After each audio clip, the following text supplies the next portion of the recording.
Ciri gubernur disayang rakyat adalah yang tindakannya nyata bekerja dalam masyarakat. Masyarakat dalam arti yang luas, bukan segelintir masyarakat.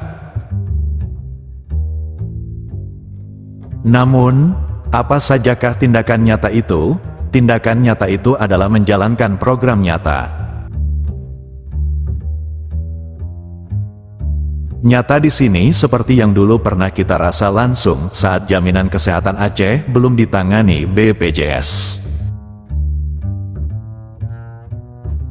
Sejak BPJS campur tangan, jaminan kesehatan Aceh mulai dikurangi bahkan campur baur dengan program kesehatan nasional seperti Kartu Indonesia Sehat.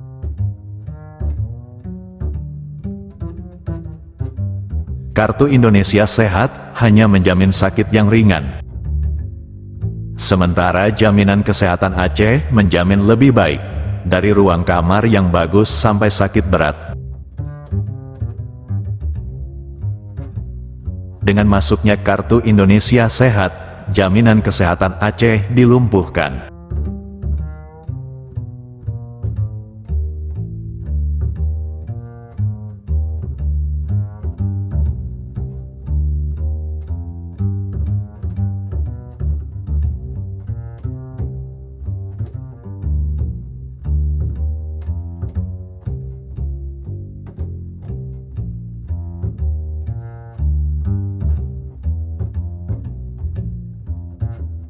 Demikian, salam damai, salam Sandawari.